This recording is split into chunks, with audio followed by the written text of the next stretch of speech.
welcome back to the channel. Today what I'm going to be doing is actually showing you guys the route and the cities I'm going to be staying at for this trip coming up this summer.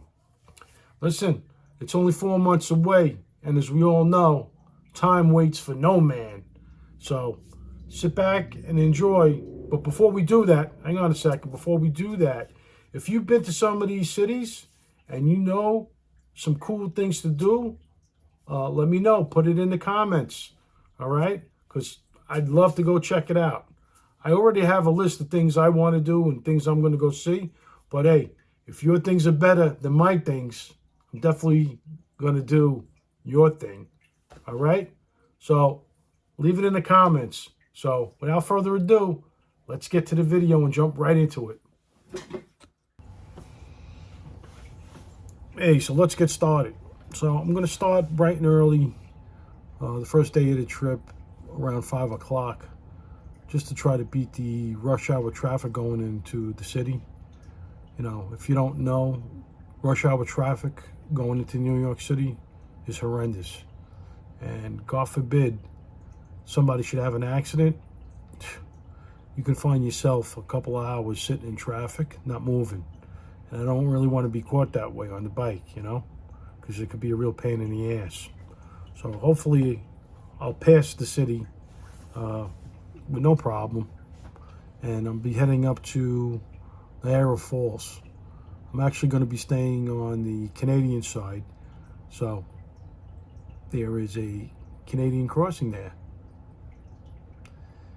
Day 2, I find myself leaving from Niagara Falls, heading over to Milwaukee, Wisconsin. What is cool about this trip today is that I'm actually crossing back into America, and I'm catching a ferry going across Lake Michigan into Milwaukee. This day is going to be a little bit long, only because I've slotted like 2 hours for the ferry.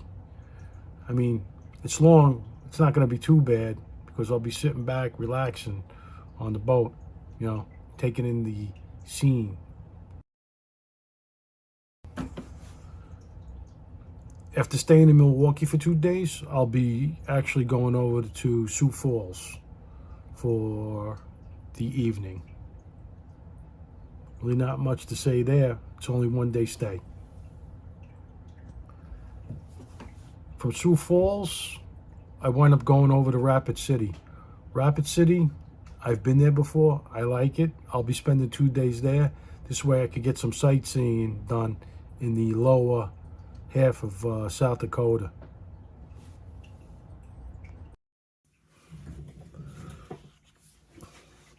Next stop from Rapid City is Deadwood. Oh yeah, Deadwood. I'll be staying in Deadwood for about 2 days.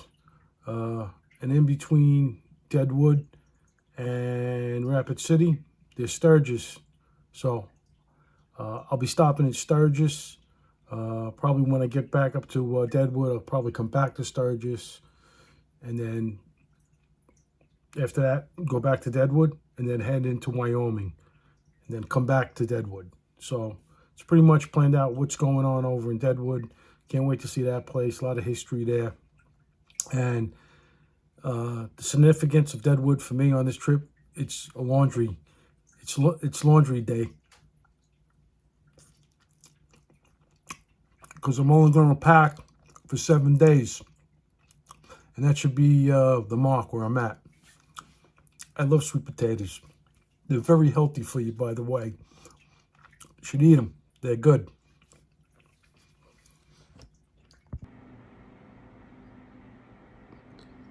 From Deadwood, I'm going to head up to Fargo.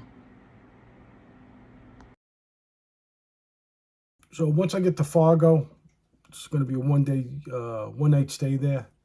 I'm going north. I'm heading north. I'll be going into Canada. And the destination is Winnipeg. I think that's like a 4-hour trip from Fargo to Winnipeg. So, you know, once I get up there, I should have a lot of time to do some sightseeing.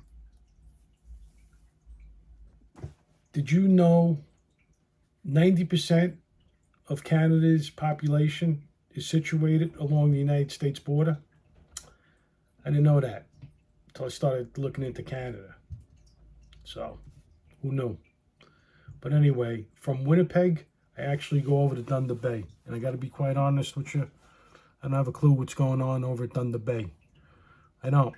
I can actually go over to the computer and look it up, but I don't want to. I want to live by the seat of my pants. Look at me. After finding or staying one night in Thunder Bay, I'm actually going over to Sault Ste. Marie. I'm probably murdering that name, so please forgive me.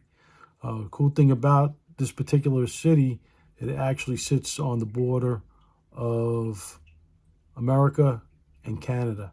So there's two sides to it. That's going to be pretty cool. But I'm definitely staying on the Canadian side.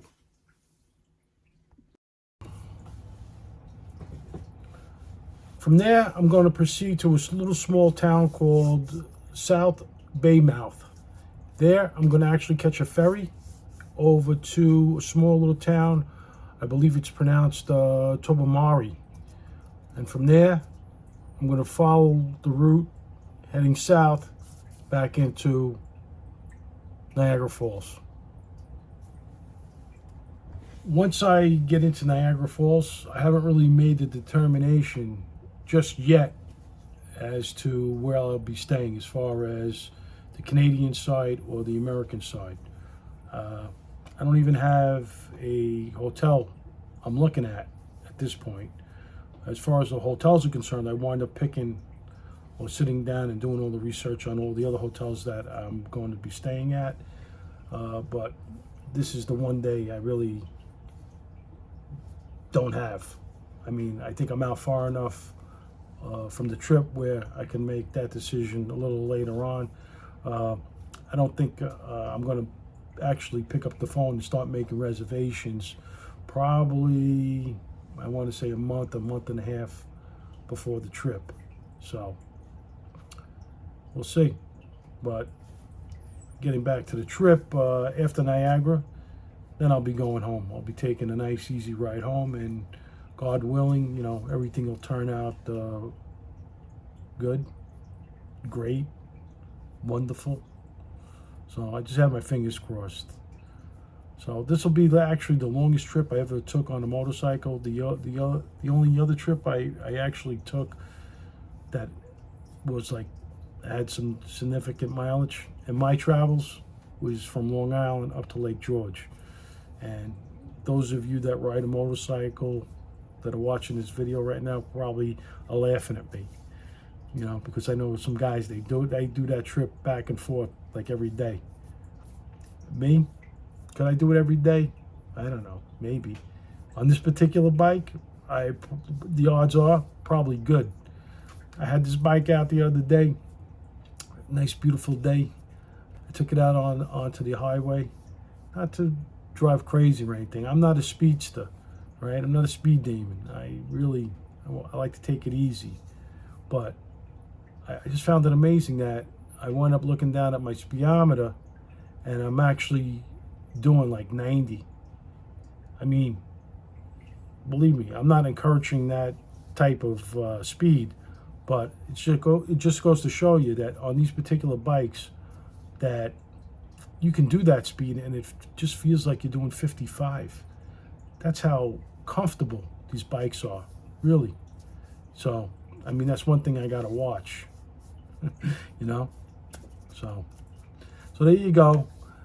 Any of the cities that I wind up saying in this video that you've been to and you got some cool places to go to, just put it in the comments. Put it in the comments. And we'll compare. Like I said, if your place is cooler than the places I picked, I'll definitely go with your suggestion. All right? So, with that said, Joe Peeps, out.